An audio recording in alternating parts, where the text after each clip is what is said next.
Damai sejahtera Allah yang melampaui segala akal, itulah kiranya yang memelihara hati dan pikiranmu dalam Kristus Yesus Tuhan kita. Amin. Firman Tuhan yang akan kita dengar dalam minggu ke-23 setelah Trinitatis tertulis dalam Injil menurut Markus pasal 12 ayat 28 hingga ayat 34. Saya baca dari Alkitab terjemahan baru 2. Demikian tertulis. Lalu salah seorang ahli Taurat yang mendengar Yesus dan orang-orang Saduki bersoal jawab dan melihat bahwa Yesus memberi jawab yang tepat kepada mereka, datang kepadanya dan bertanya, "Perintah manakah yang paling utama?" Jawab Yesus,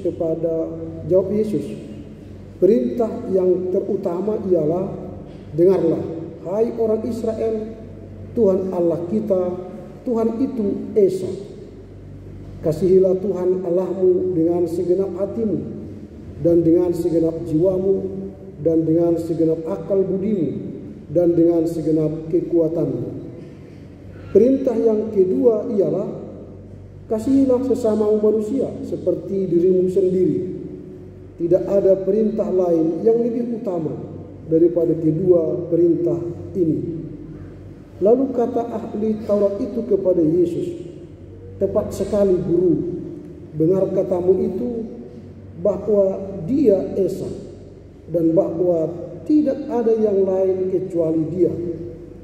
Memang mengasihi Dia dengan segenap hati dan dengan segenap pengertian dan dengan segenap kekuatan, dan juga mengasihi sesama manusia seperti diri sendiri jauh lebih utama daripada semua kurban bakaran dan kurban lainnya."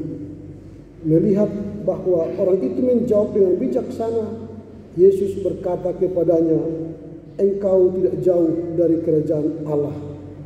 Lalu tidak seorang pun berani lagi menanyakan sesuatu kepadanya. Demikian firman Tuhan. Horas ma hita sudina. Terima kasih kita ucapkan kepada Tuhan yang memberi kita kesempatan bersekutu, bersaksi, melayani di tengah keluarga gereja masyarakat 1 minggu yang lalu. Lalu kita sejenak beristirahat mendengar sabdanya di ibadah pagi hari ini di GKPI Gang Jalan Air Bersih. Karena kita yakin dan percaya sabda Tuhanlah yang kembali menguatkan kita, memberi kita arah, semangat baru untuk menjalani hari esok yang penuh harapan. Kita telah memasuki minggu ke-23 setelah Trinitatis, dan tema khotbah yang akan kita gumuli dalam minggu ini ialah mengasihi Tuhan Allah dengan sesama manusia. Mengasihi Tuhan Allah dengan sesama manusia. Mengasihi Tuhan Allah ini memiliki makna yang sangat mendalam, karena ini menjadi perintah. Kalau dalam terjemahan baru 1 disebut hukum yang utama, terjemahan baru 2 mengatakan ini perintah. Lebih dikedepankan perintah. Kalau hukum seolah-olah itu tidak menjadi bagian dari kehidupan kita, tapi kalau perintah ini menjadi bagian utama dari tugas manusia. Jadi perintah yang utama mengasihi Allah, dan perintah yang kedua mengasihi sesama. Apa makna dari tema ini? Yang pertama, kasih sebagai dasar hubungan dengan Tuhan dan manusia. Jadi kasih itu menjadi dasar yang menjadi kekuatan kita untuk mengasihi Tuhan dan sesama. Jadi kalau tidak ada kasih, kita tidak mampu mengasihi Tuhan dan mengasihi sesama. Jadi intinya ialah kita harus memiliki kasih. Seseorang yang tidak memiliki kasih, dia sulit mengasihi Tuhan dan sulit juga mengasihi sesama. Karena kasih itulah yang mendorong kita, yang membuat kita datang beribadah kepada Tuhan. Dan kasih itu pula lah yang membuat kita punya karakter yang semakin baik. Kasih itu bukan hanya sekedar emosi, bukan perasaan, bukan juga sesuatu yang dikata-kata. Tetapi kasih itu adalah komitmen yang memengaruhi seluruh tindakan kita. Jadi komitmen, janji kita yang memengaruhi seluruh tindakan kita, pikiran kita, dan keputusan kita. Jadi kalau ada kasih, itulah yang mendorong kita untuk berpikir baik, bertindak baik, dan melakukan baik. Jadi kasih kepada Tuhan adalah dasar dari segala sesuatu dalam hidup manusia. Jadi kalau kita mengatakan saya mengasihi Allah, maka sebaiknya dan sejatinya terlihat dari kasih kita kepada sesama. Kalau kita mengatakan saya mengasihi Allah, tapi saya tidak peduli dengan manusia, tidak memiliki perasaan kepada manusia, itu berarti kasih kita kepada Allah belum benar, belum pas, dan belum cocok. Itu yang pertama, kasih sebagai dasar hubungan dengan Tuhan dan sesama manusia. Yang kedua, kasih kepada Tuhan sebagai bentuk pengabdian total. Jadi kalau saya mengatakan aku mengasihi Allah, maka saya mengabdi total kepada Allah. Karena di dalam perintah itu, kasihilah Tuhan Allahmu dengan segala akal, segala pikiran. Itu berarti ada pengabdian yang total. Jadi kalau hanya mengabdi hanya sebatas ibadah seremonial hari Minggu saja, itu bukanlah pengabdian yang total. Jadi ibadah seremonial seperti ini harus dilanjutkan dalam kehidupan sehari-hari. Minggu yang lalu kita sudah bicara ibadah yang sejati. Ibadah yang sejati ialah tidak berhenti pada ibadah ritus seremonial, tetapi ibadah yang sejati dilanjutkan kala kita di rumah, di kantor, di sawah, di ladang, di pajak, di pasar, dan dimanapun. Itulah ibadah yang sejati. Ada perhatian kita kepada orang, ada tindak, ada perilaku kita yang baik kepada orang. Itulah ibadah yang sejati, dan itulah yang disebut dengan pengabdian total. Jadi kalau saya mengatakan aku mengasihi Tuhan, tapi saya tidak mengabdi kepada Tuhan, saya tidak bertindak nyata bagi Tuhan, berarti ada yang salah dalam kasih kita kepada Tuhan. Itu yang kedua, kita menempatkan Tuhan di atas segalanya. Prioritas utama kita Tuhan di atas segalanya. Pengabdian kita total. Maka Tuhanlah yang utama dikala kita bangun dari tidur kita. Tuhanlah yang utama dikala kita mau rebahan di tempat tidur kita. Bangun pagi, sapa Tuhan dengan doa dan baca kitab suci. Kalau kita mengaku aku mengasihi Tuhan, tapi tidak mau berdoa, tidak mau baca kitab suci, itu bukan orang yang mengasihi Tuhan. Maka mari cek apakah kita setia berkomitmen setiap hari bangun pagi, baca kitab suci, doa tiap hari. Kalau mau baca kitab suci, doa tiap hari kalau mau. Nah itu. Kalau kita mau tumbuh iman kita kepada Tuhan, baca kitab suci, doa tiap hari kalau mau tumbuh. Pengabdian total. Saya mengasihi Engkau ya Tuhan, maka aku mengabdi kepadamu dengan total. Pikiranku, hatiku, kuberikan untukmu mendengar Engkau bersabda. Bacaan kemarin, hari Sabtu kemarin kan dikatakan, pagi-pagi Engkau mempertajam pendengaranku. Bacaan pagi hari Sabtu kemarin kan begitu. Pagi-pagi Engkau mempertajam pendengaranku. Karena dia memberi kita lidah seorang murid. Itu yang kedua, total. Lalu yang ketiga, kasih kepada sesama sebagai cerminan kasih kepada Tuhan. Jadi kalau aku mengasihi sesama, mengasihi istri suamiku, mengasihi anakku, mengasihi tetanggaku, mengasihi warga jemaat GKPI Jalan Hari Bersih ini, atau mengasihi pendeta, mengasihi penatua, itu bukti saya telah mengasihi Tuhan. Jadi percuma saya mengatakan aku mengasihi Engkau Tuhan, tapi di rumah berkelahi terus.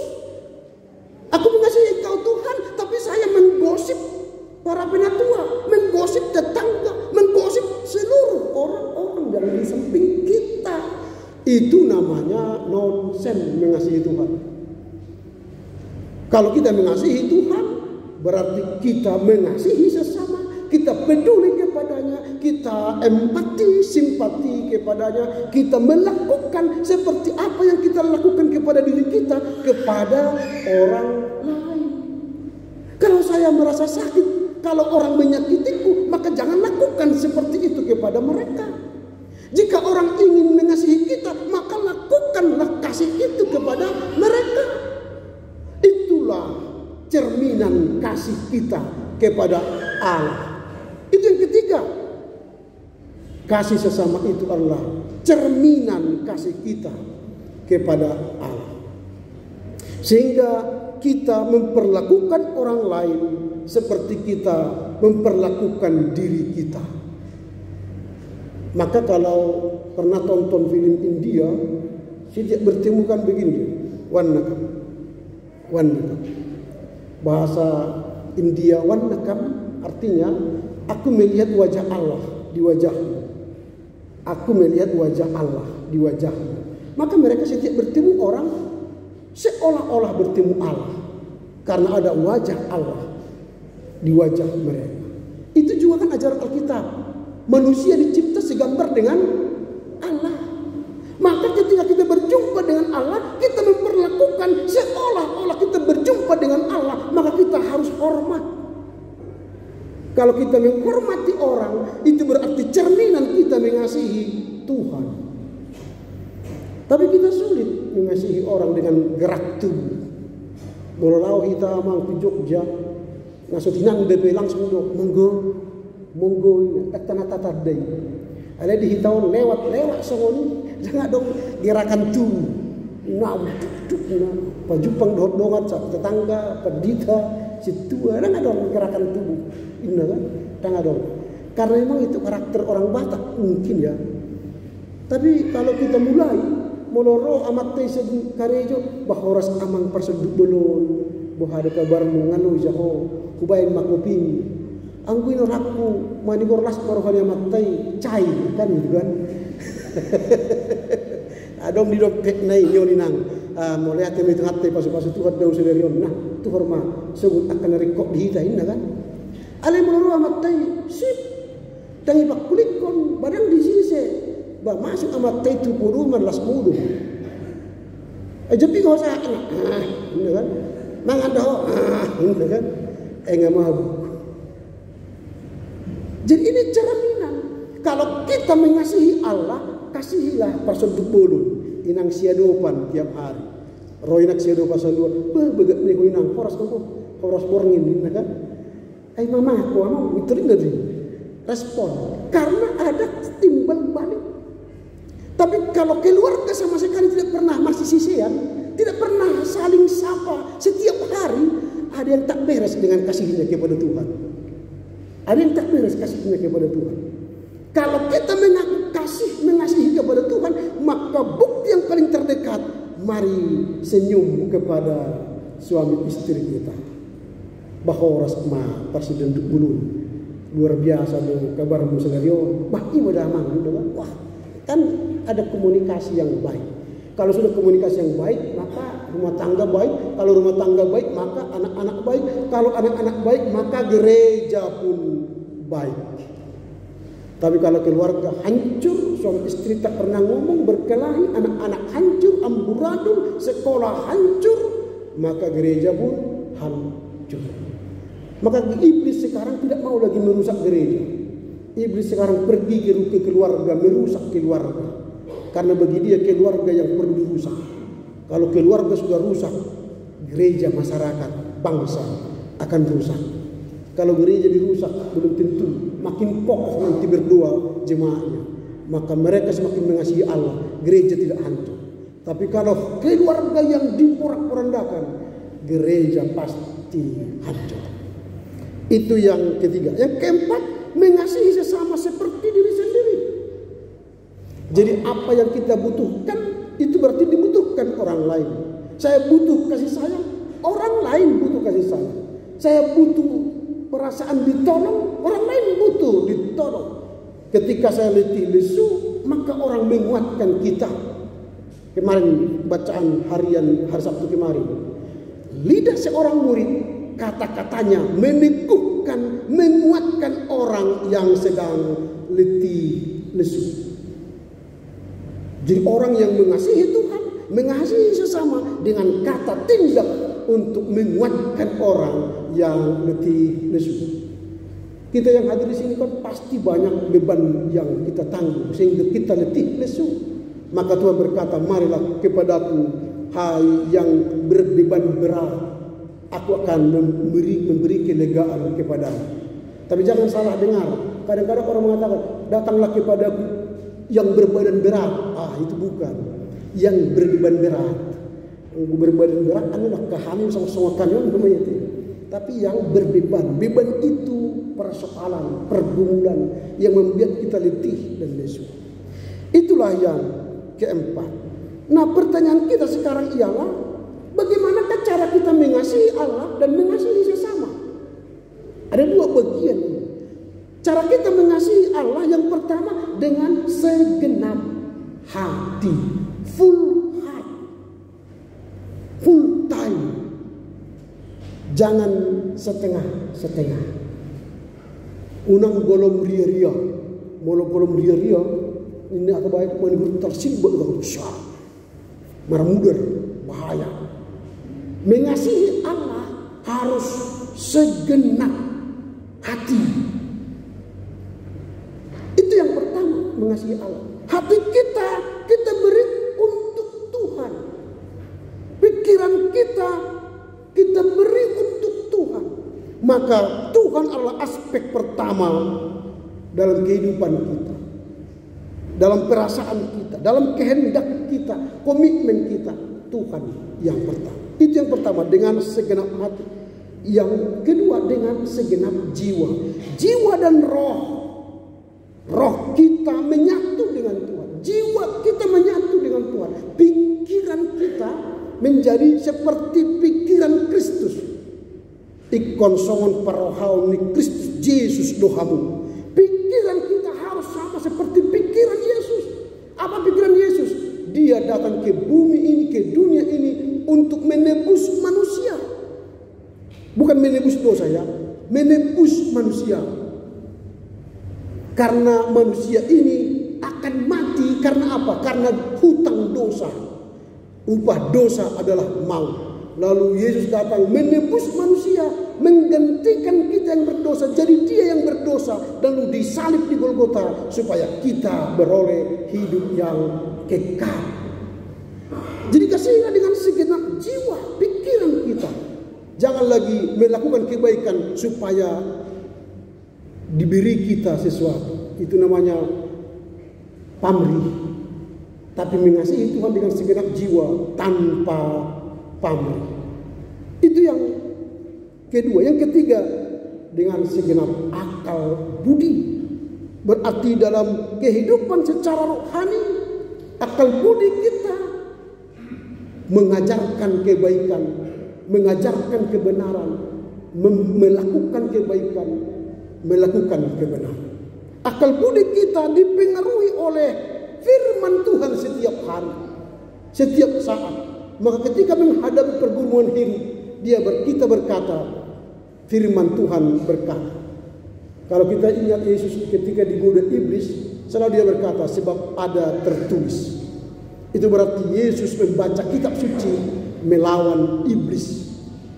Jadi kalau kita punya pergumulan, firman yang kita baca dan renungkan setiap hari, itulah kekuatan kita menjadi pedang roh kita menghalau musuh kita.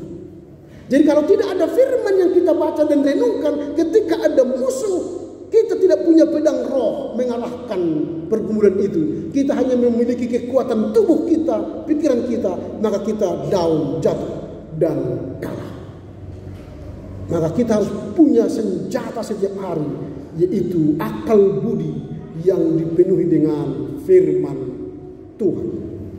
Lalu yang terakhir, mengasihi Allah ialah dengan segenap kekuatan.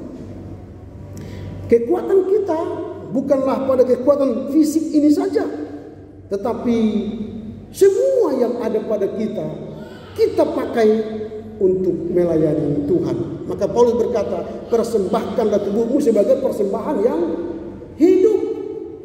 Artinya selama hidup, beri waktu kita untuk Tuhan. Selama hidup datang beribadah kepada Tuhan. Selama hidup datanglah kebaktian keluarga. Selama hidup datanglah kegiatan gerejawi. Unang tung mate dibuat tu gereja. Matarlabati. Ketika hidup bawa tubuh kita ini, pikiran kita ini, harta kita, jabatan kita, kuasa kita untuk melayani Tuhan.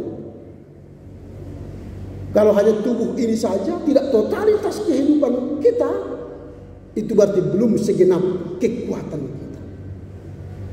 Itu untuk mengasihi Tuhan. Yang bagian yang kedua ialah kita mengasihi sesama manusia. Bagaimana caranya? Pertama, mengasihi manusia seperti diri kita sendiri. Kalau kita lapar butuh makan. Kalau kita kotor butuh mandi untuk bersih. Berarti orang pun begitu.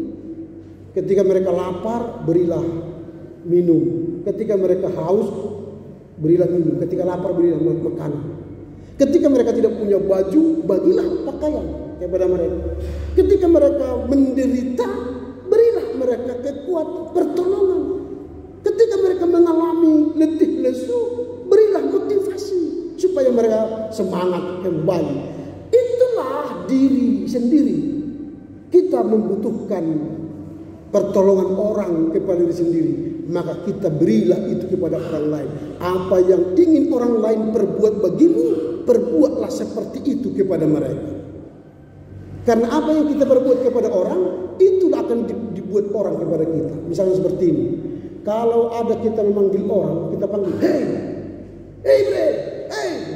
Maka orang akan panggil kita, hey juga, hey, hey. Di tengah-tengah keluarga kan semua nama jadi hey kan. Amat tay menjo inat tay hey, inat tay menjo amat tay hey. Hey, bu coba piring. Hey, ini kan jadi si hey, padahal ada namanya. Jadi kalau pendeta pun begitu, kalau dipanggilnya sintua atau ruas hey, maka ruas dan sintua pun memanggil dia hey. Hey pandita, itu dia hey.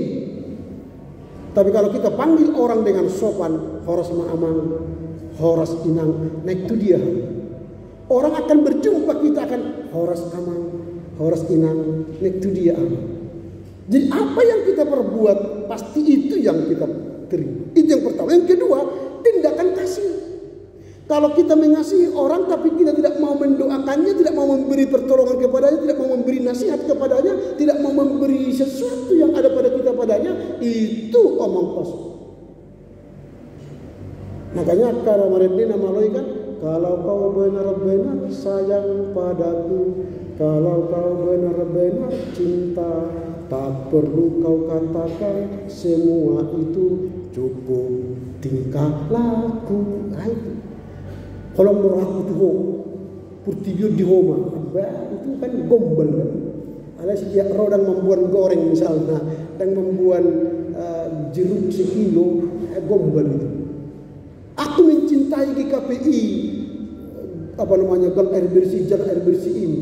Ada ros air setahun, toh deh, dah, pergagus.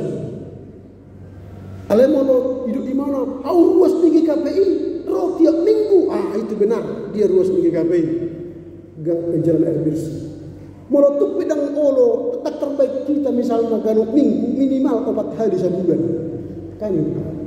Membuktikan kita jemaat air bersih kan, 4 hari sebulan mana 52 hari setahun, ambil baru mantap. Jadi harus ada tindakan mengasihi sesama. Yang ketiga, menunjukkan pengertian dan pengampunan. Ini yang berat. Kita mengasihi orang tapi tidak mau memberi pengampunan. Aku cara beribadah, ada yang go maafkan, pasti tabi juga. Enggak terhulio minda kan? Sampai terhulio. Ini yang susah. Padahal Yesus tidak pernah mengatakan, aku tidak mau memaafkanmu, enggak terhulio, enggak mati kamu. Enggak pernah Yesus katakan itu.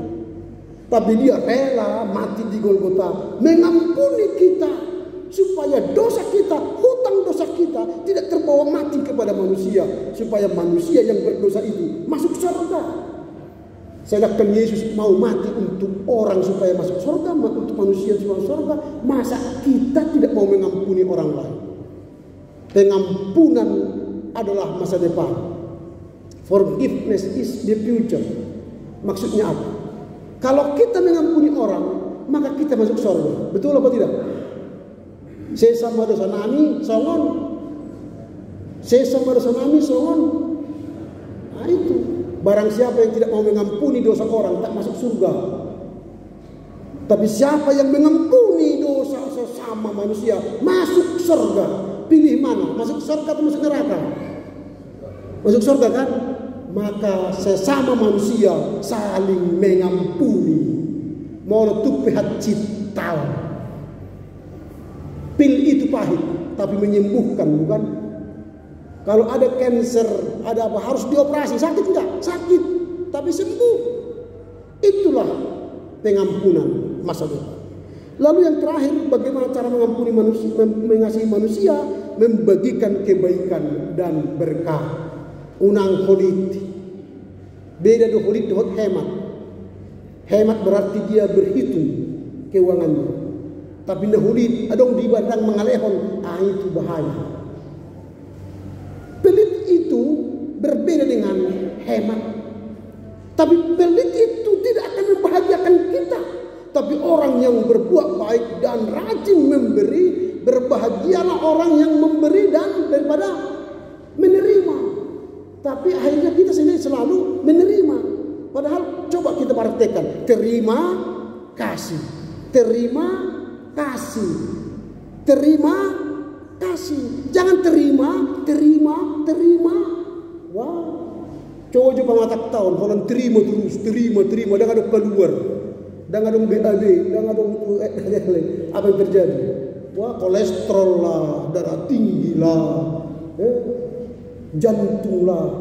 Maka harus seimbang. Terima kasih. Terima kasih. Itu hidup ini. Kalau hanya terima, ya penyakit.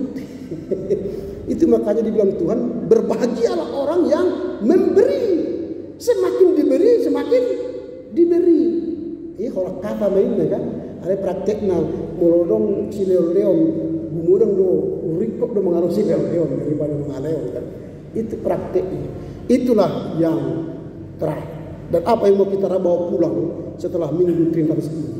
Yang pertama, kasih itulah sebagai dasar dan segala sesuatu dalam hidup kita. Yang kedua, hubungan dengan Tuhan berlandaskan kasih, dan hubungan kepada manusia cerminan dari kasih kita kepada Tuhan, dan kasih kepada sesama adalah kasih kepada Tuhan. Tuhan Yesus memberkati. Amin. Kita berdoa. Terpujilah Engkau Bapa, firman-Mu hari ini mengajar kami untuk mampu mengasihi Tuhan Allah dan sesama manusia. Mengasihi Allah adalah dasar dari segala kasih yang kami miliki. Setiap kami memiliki kasih, kami mengasihi Allah dan tampaklah cerminannya dalam kasih kami kepada manusia. Mampukan kami untuk mengerti, memahami firman-Mu dan melakukannya dalam kehidupan sehari-hari. Amin. Mari kita sambut firman Tuhan dengan bernyanyi.